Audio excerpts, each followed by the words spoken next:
I don't know how to start the show. Probably at the beginning. We put quality first. What up, YouTube? It's Jim from Two Fat Guys Pull Us. We got another comic book haul video for you,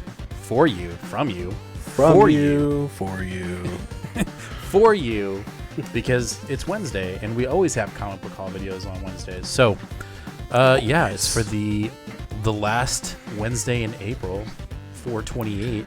Oh no. Whoop, whoop, whoop. So, let's get it started. First up, we have a free book, Hellfire Gala, the official guide. It's got some costumes in it, right? Showing what looking real pretty. Everyone's looking all pimped out.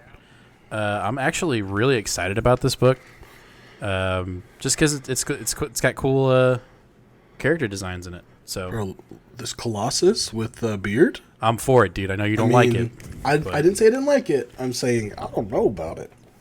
I mean, I think it looks like Colossus with a beard. He looks dope. Dude, Look at Yes. that Russian boss right there, dude. Just like this freaking cape. Looks dope. I don't know about the one with the hat. The one with the hat looks kind of funky. But It's a little too Russian for me. I know he's Look, Russian, yeah, but listen. too Russian. So that's that.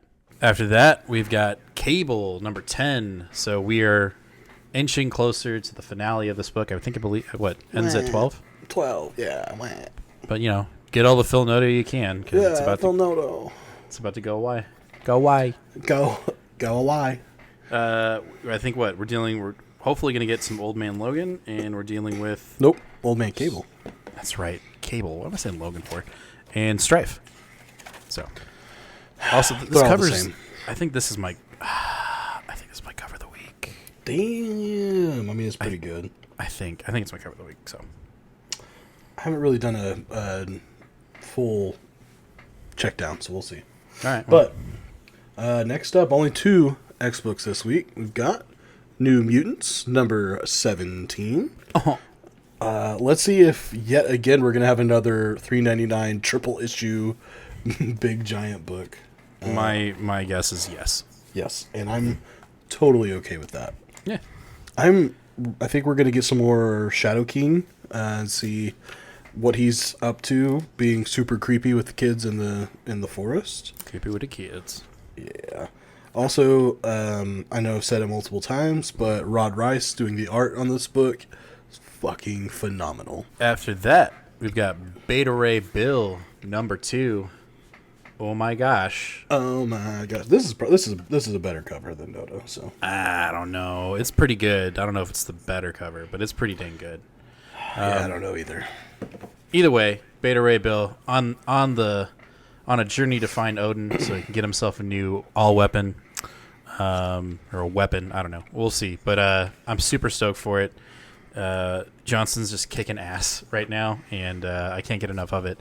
I might actually go back to the shop and get his Murder Falcon or Murder Eagle book too from Image, just because I love his art style. So After that, we have Fantastic Four number 31. This is not going to win cover of the week. Mark Brooks, what are you doing? This is not a good cover. it's Sorry. okay. It's okay. Can we get a good story here, Mr. Slot, please? I think we will. I think we will too. I think Reed and Thing are going off on a little adventure, and I think we're going to get some cool space cosmic-y stuff, which we should be getting in Fantastic Four. I'm just ready for something to happen in this book, because really nothing incredibly important has happened since Empire. And the agree. kids got added to the mix, which I think was a great choice. I think that they add a really fun element to the team. But then that was also around the same time that Slot was like, hey, Franklin, you don't have any powers anymore. And that was So dumb. one of the worst retcons in the history of Marvel so far. Now, again, I still have a strong feeling that he's probably going to, I don't want to say fix it, because it was probably in his plan the whole time. But Yeah. I think that that's probably going to change here pretty soon. So in the, 10 years from now, people are going to look back and never think of Dan Slott as the guy that ruined Franklin because it'll be such a small blip of his run. But right now, still not happy about it. Nope, not at all. I'm still pretty salty for it. So Yeah. After that, we got Silk #2, a miniseries. I know a lot of the community didn't like this book. I fucking loved it, and I love this cover. And I'm about this story. I think it's so dope. I think it's just fun. I know we're dealing with a murder mystery, and J. Jonah Jameson has a new bodyguard in Silk. So I'm looking forward to it. I forgot about that part. Yeah, man, it's a good book. It's interesting. She's got to juggle being at work with him and being his bodyguard at the same saving time. his ass. So yeah, it's gonna be interesting. Seems impossible. After that, we got Amazing Spider-Man: Curse of the Man-Thing #1, a continuation of Avengers and the Curse of the Man-Thing #1. So we're just jumping into another superhero. Yep, I'm about this one too. I know some people. I get not being into Man-Thing. I know it's not a lesser-known character, just not one that a lot of people enjoy. So, He's definitely in the B list for sure. Yeah, so there's that. But the first issue was good. I mean, the first issue was way better than I thought it was going to be. No doubt. They did a really good job of like bringing in multiple characters from different books into one book. It's pretty strong. Next up, we have a new book to the list, The Marvels, issue 1. And there is one reason why I picked this book up. It's so that Jim would shut up and not tell me about how I need to pick up this book. Yes, and because I think how you're going to like it. I've been wrong so many times that I thought, you know what, this time I'll just get it right when he says to get it. Finally. And then we'll see what happens. Also, Alex Ross covers are, even though this isn't the best one, it's still a very nice one. It's pretty damn good, yeah. Also, who is this, alien-looking dude above Cap? I guess we're going to have to read and find out. Oh, God. No. All right. Well, that's it for the Marvel books.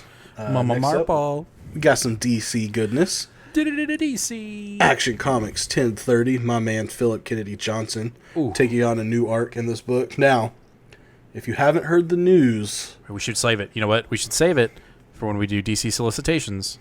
We shouldn't break something in Comic Call. I'm just saying.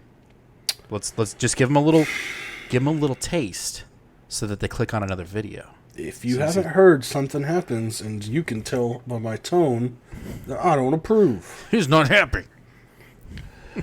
Anyway, Action Comics 1030, starting a new arc, and it looks like... Jesus Christ. Looks like he's I forgot his name. He's gonna fight some spaceships. Looks like Clark Kent's going to be out in space for a while, and I'm here for that. I know that Superman kind of can be all-encompassing on genres. He could be more cosmic in a lot of it times, and then he can also do some of the street-level fighting and stuff. As you know, I'm all about the cosmic, so the fact that we're going out to space, very excited. Next up, after that, we got Detective Comics 1035, The Wrath of Mr. Worth. I'm liking Tinian's run, but I'm also liking this run by Tamaki. Tamaki? I can't read. Either way, super dope about this. We're dealing super stoked about this, just because we're dealing with Batman in a situation, not having as much money as he used to. He has to live in a neighborhood, and now he's got to save the neighborhood. So, instead of the big city, now we're just dealing with a little city block.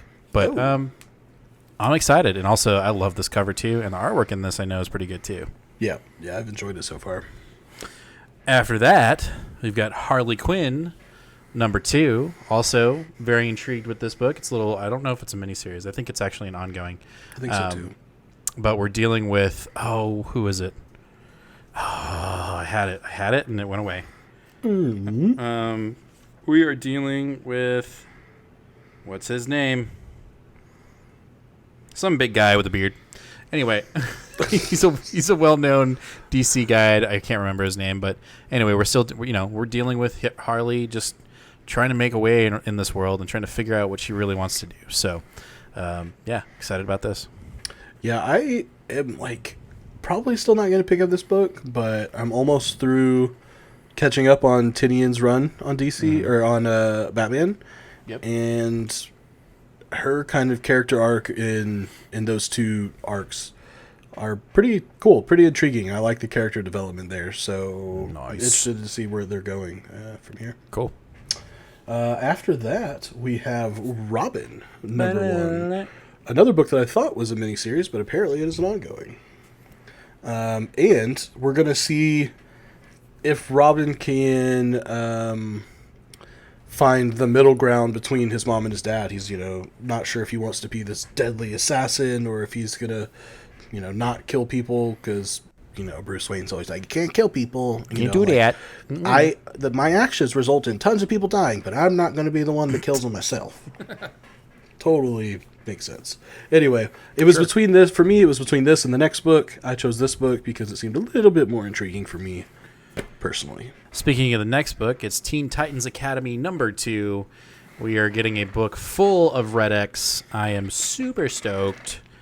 More stoked than I am for any of the books. No, that's not true. I'm stoked though. We're going to dive deep into this Red X mystery. I think that's going to be a big major theme in this first arc, and I'm here for it. Yeah, I don't know what it is that didn't really do it for me in the first issue. Maybe it's just because this is really ingrained in DC lore, DC history, and like so the characters aren't, right? Like they're all new characters except for the teachers and stuff, but there's just a lot of nuance here that I feel like I'm missing, and it just kind of turned me off.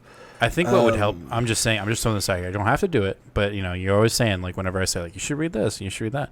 I really encourage you to read the Teen Titans Future State book because it really sets the hook that I think, it's unfortunate, but it sets the hook for the entire series. You would assume you would do that in issue 1, right? Yeah. But they definitely set the hook in Future State, which I think they both came out at the same time, if I'm not mistaken. So, well, issue whatever 1 that's and worth. 2?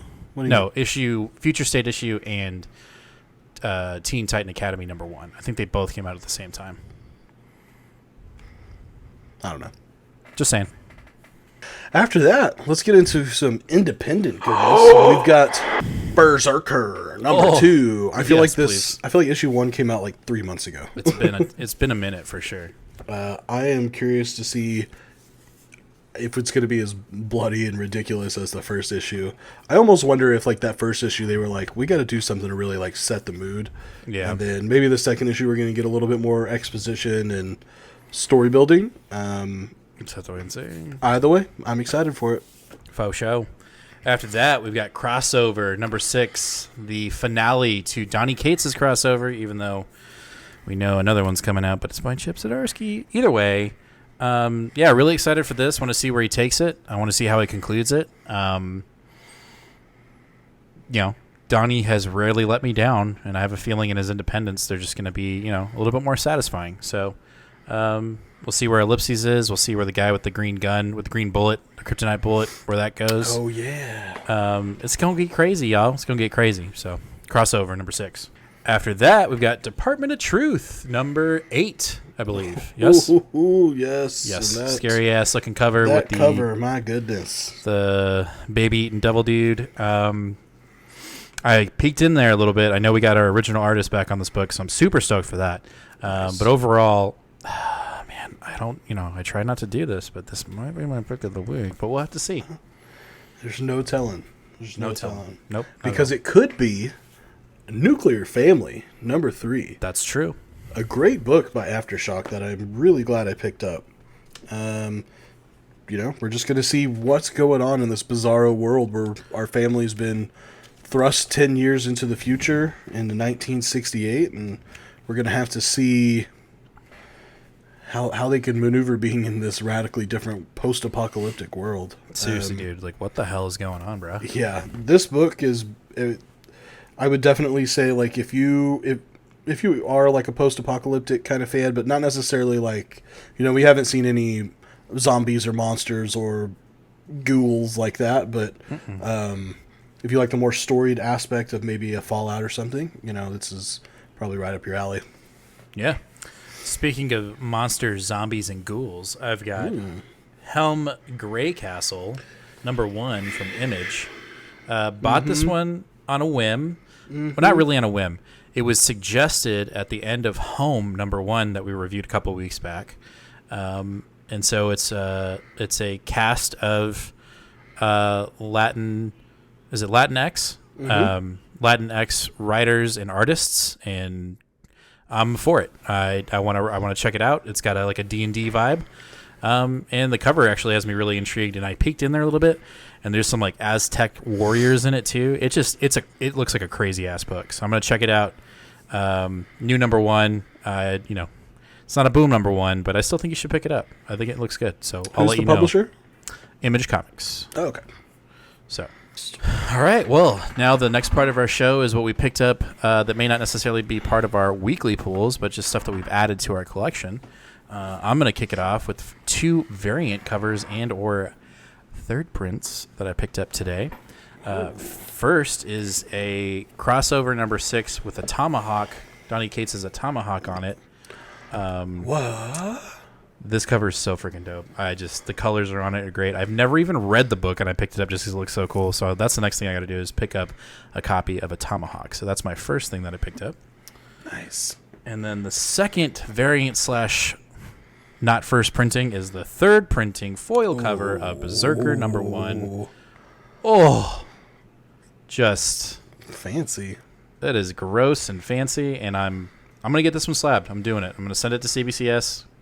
CBCS, I'm coming. I'm sending this in to get slabbed. So Yeah, and we only want 9.8s. for real. All right, what you got? I picked up a couple of collected editions this week. The first one I picked up is A Wind, Book 1, The Flight of the Prince. At the time when this came out, this was when we were, I was just getting into Something is Killing the Children. Department of Truth wasn't even out yet, so James Tynion didn't have quite the weight for me as a reader as he did, as he does now. He didn't have that then. So I went kind of just, I was like, I don't know, that looks a little too kiddie for me, I don't know. And then the arc finished and you were like, yeah, you messed up, get it. And I was just like, I don't know. And we were talking in the store and Ron was like, no, you messed up, you need to get it. And so I was like, okay, the collected edition is coming out. It's a nice hardcover. It's a little bit smaller than traditional comic size, but it's really easy to read, and it's for 6 issues. Hardcover, it's super cheap too. Yeah, you did mess up because I've got a #1 signed by Tynion 9.8 from CGC. So okay, well, this was supposed to be my haul, but you just got to flex all in here. But sorry. Anyway, the next arc is starting, I think, in a month or a couple weeks, pretty soon. So I'm going to get caught up and then probably start picking up single issues. Smart idea. And be around. The other thing that I picked up is a 2-for-1 here. I picked up the Secret Warriors complete collections, 1 and 2. If you are a Hickman fan at all, this is probably something that you'll be very familiar with.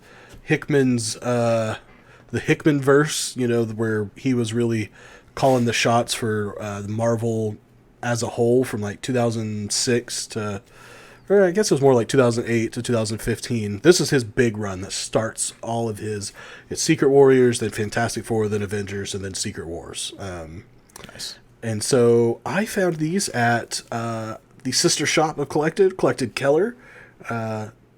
These are super out of print and hard to find.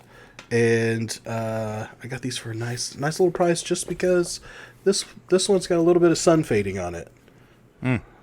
But other than that, man, the books are in perfect condition. They're readable. I'm super excited to get some classic Hickman style. And it's going to be cool to get kind of a story that's not necessarily super grand and verbose. I know it's Hickman, and I'm sure it's going to get pretty crazy. But, I mean, a little bit more street-level fighters. This has got... oh gosh, what's her name? Daisy Quake from the Agents of S.H.I.E.L.D. TV show. Nice. She's one of the main characters in here, along with Nick Fury and some really B-list kind of characters. But anyway, Cool. Complete collections 1 and 2.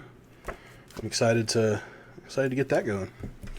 Badass. And I will round it off. I don't know if you have something after that, but I will. Nope. My last thing that I got is the Immortal Hulk hardcover, Volume 3. Issues 21 through 30. Duh. And yeah, I'm still reading. I think I just cracked into the second volume, so I'm already set up for 3 because I started fairly late within the run. But that being said, if you look at the cover inside here, like after through the dust jacket, Cosmic Hulk, like hell yeah, dude. So cool. Oh, is that the one where he's like kind of a blue faced? He's like, rah. Yeah, it's super. It's like issue 26 or something. 25. 25. But yeah, super excited about that. I love reading these hardcover editions, the oversized. I just it makes it reading so much more enjoyable. Yeah. So that is our comic haul for the week of February, for the week of April 28th. Yeah, so we're super stoked about it. We'll get to reading, and then we will have a review show on Friday at 8 o'clock p.m. Central Standard Time over on YouTube. YouTube. So also make sure to subscribe, hit that bell, because we currently have a giveaway right now. We are on track to hit 250 subscribers. I think right now we're at 124 subscribers as of right now. But when we hit 250, say what? Halfway there. Halfway there. Once we hit 250 subscribers, we're going to give away a 9.8 CGC graded Batman Who Laughs #1 Dark Knight's Metal tie-in. I always want to say death because that's what just happened. But anyway, we're going to give away this bad boy, foil cover, 9.8, when we hit 250 subscribers. So please hit that subscribe button, hit that bell. I'm pretty sure Nate is already giving us a thumbs up on the screen. For the second time. Okay, cool. And yeah, so give us a like. And as always, read more comics. Adios.